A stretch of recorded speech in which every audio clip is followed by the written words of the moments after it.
एक मामूली सी police red और वो बन जाती है इंडियन पुलिस हिस्ट्री के सबसे घातक हमलों में से एक। आखिर ये हुआ कैसे? चलिए इस कहानी में थोड़ा और गहरा उतरते हैं। ये कहानी है उत्तर प्रदेश की, एक ऐसी रात की जिसने जिसने पूरे देश को झंझोड़ कर रख दिया। उस एक रात में एक दो नहीं, पूरे आठ पुलिस वालों ने अपनी जान गंवा दी। देखिए, ये कोई आमने सामने की फायरिंग या कोई मुठभेड़ नहीं थी। ये एक सोची समझी साजिश थी, एक नरसंहार था जिसे अंजाम दिया था एक गैंगस्टर ने, विकास दुबे ने, सीधे कानून के रखवालों के खिलाफ। तो आखिर उस रात हुआ क्या था? चलिए इस कहानी की एक एक परत को खोल कर देखते हैं।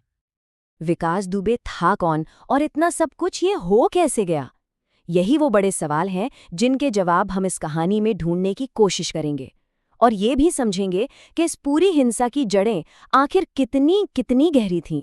लेकिन ये मत सोचिए कि ये पहली बार था जब दुबे ने सिस्टम को इस तरह से चैलेंज किया था। बिल्कुल नहीं। इसके लिए हमें वक्त में थोड़ा पीछे जाना पड़ेगा, करीब 19 साल पीछे।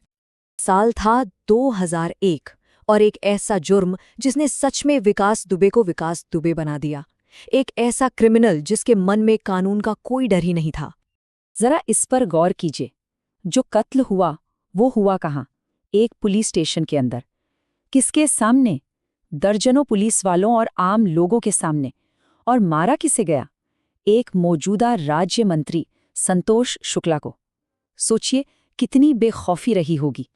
तो सवाल उठता है कि इतना साफ, एक तरह से खुला मामला कोर्ट में जाके आखिर गिर कैसे गया? इसके पीछे 3 बड़ी वजह थीं।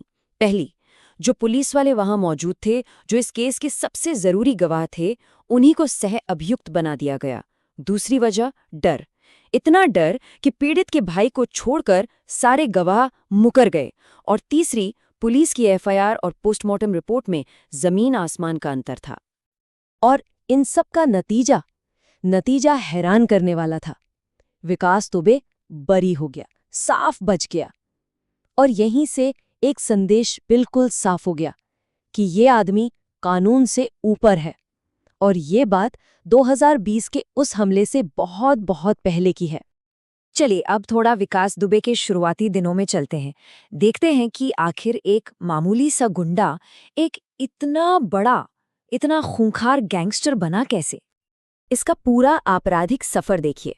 शुरुआत होती है 90 के दशक में एक छोटे मोटे चुनावी झगड़े से।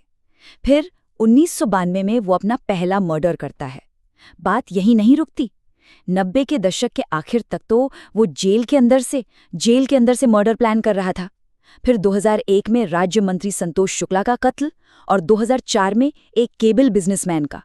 मतलब उसकी हिम्मत और उसकी हिंसा दोनों लगातार बढ़ती चली गई। तो फिर से वही सवाल, इतनी ताकत, इतनी हिम्मत आई कहाँ से? जवाब एक ही है, राजनीति, उसके गहरे राजनीतिक संबंध। और जब हम राजनीतिक संबंधों की बात करते हैं तो देखिए, बसपा, सपा, भाजपा, कांग्रेस, कहा जाता है कि कोई ऐसी बड़ी पार्टी नहीं थी जिससे विकास दुबे के लिंक न रहे हों। वो इन पार्टियों को फंडिंग देता था, चुनावों में अपनी बाहुबली ताकत से मदद करता था, और बदले में उसे क्या मिलता था? प्रोटेक्शन, सुरक्षा।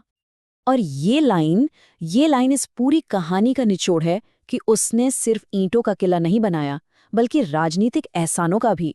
वो सबके लिए फायदेमंद था। समझ रहे हैं? यही राजनीतिक संरक्षण था जिसने उसे इतना बेखौफ बना दिया। और यही वजह थी कि हर बार वो आसानी से जमानत पर बाहर आ जाता था। तो अब जब हम विकास दुबे की ताकत और उसके इतिहास को समझ चुके हैं, चलिए वापस चलते हैं उस रात पर, साल 2020 की उस खूनी रात पर। तो उस रात हुआ क्या? घटनाओं के क्रम को समझिए। शाम के 5 बजे दुबे के खिलाफ एक शिकायत फाइल होती है। फिर उसे अंदर से खबर मिलती है, एक टिप ऑफ, कि पुलिस टीम आ रही है उसका एनकाउंटर करने। अब कोई और होता तो भाग जाता, लेकिन दुबे ने क्या किया? उसने एक जाल बिछाया, रास्ते को एक जेसीबी मशीन से ब्लॉक कर दिया और अपने सभी लोगों को हथियारों के साथ छतों पर तैयार कर दिया।